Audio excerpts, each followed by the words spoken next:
It was time. Another year, the same curriculum, a different group of students. Year in and year out. I wasn't a bad teacher, but I had lost my enthusiasm and found myself losing interest in the profession that I had at one time truly loved. An advertisement on Facebook helped me chart a new course for the direction of my career.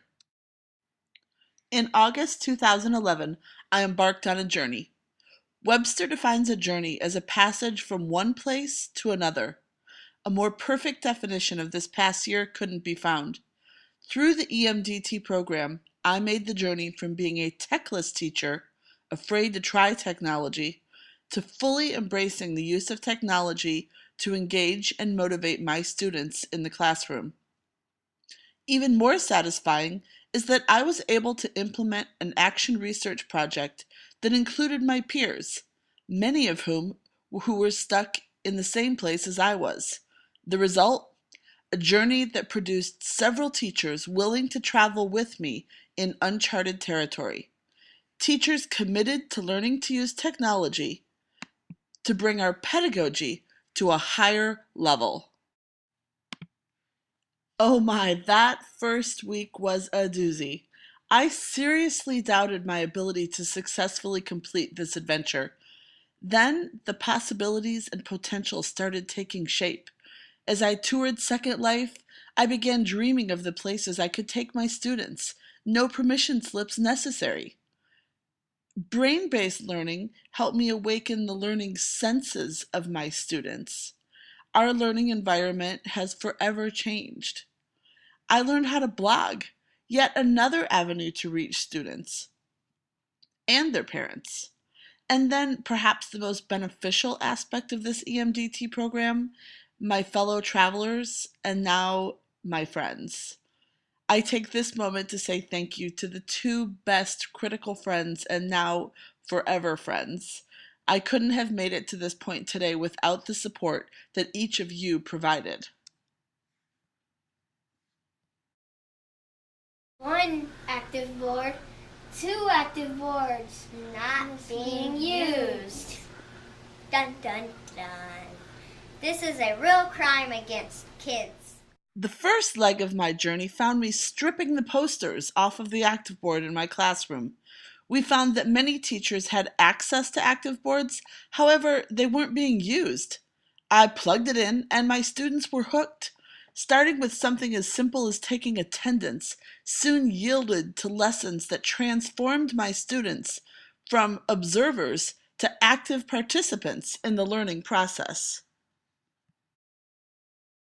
The learning that took place in the EMDT program was immediately transferred to the classroom.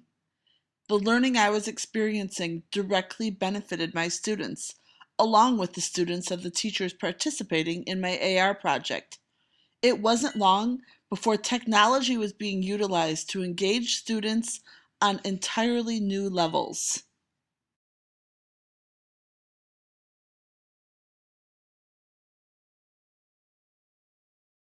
They're becoming better because I'm becoming better. Be more comfortable with it, and I think that it's going to be a great addition to my lessons and everything that I'm doing in my room.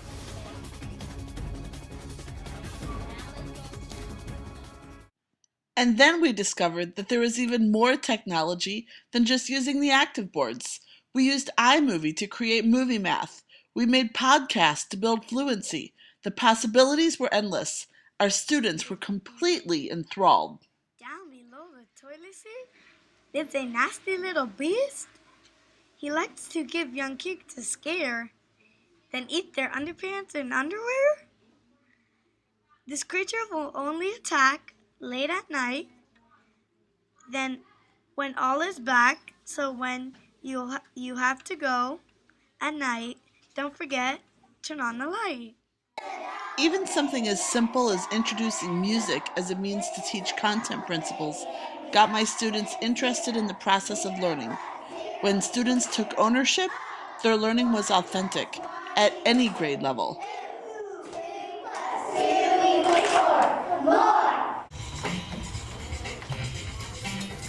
For the dollar, I look for the dollar. What makes the dollar not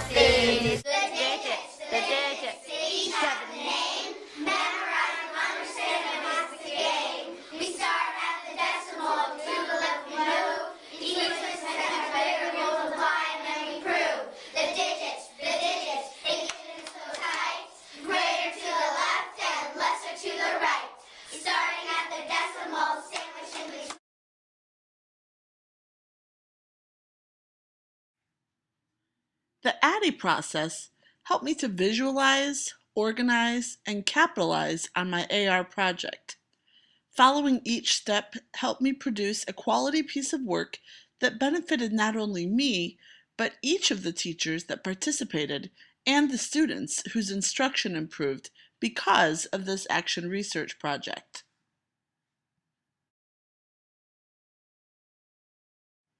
Following the ADDIE model, I first gathered data using a pre-research survey to learn about my future action research project participants and their needs.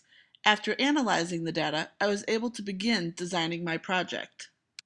I was able to design a project that included introducing several Web 2.0 tools for participants to explore. This introduction to Google Docs was a valuable tool for my action research. In the evaluation phase, participants used a rubric to evaluate several Web 2.0 tools and their effectiveness for instruction. This is also when I introduced Schoology to my AR participants. Discovering Schoology was a highlight during my time in the EMDT program. In designing my Perfect Phase 3, I actually envisioned how I will continue providing tech support for my peers through the use of Schoology. In addition, I found that Schoology is an effective tool for use in providing flipped classroom video, communicating with parents, and enabling students to take responsibility for their academic outcomes.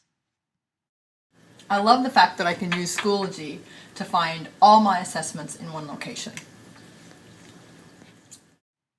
I couldn't agree more with this quote from Barbara Means. When united as a force, driven to increase student learning, the proper tools, teacher motivation, and administrative support had unlimited potential to launch students to the greatest realm of learning ever experienced. I have learned more in the past 12 months than I ever thought possible. I will never look back. The EMDT program, its course directors, and my fellow travelers on this journey have taught me so much, but most importantly, I have learned to believe in myself. Thank you. I leave you with some of the most stretching and fulfilling moments from this year-long journey.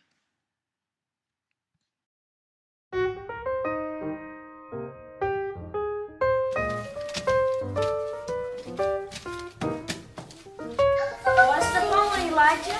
Too much student guys, I can't keep track. You need Zepti! Huh? Zepti.com, the place online where kids can keep track of money. A online bank for kids?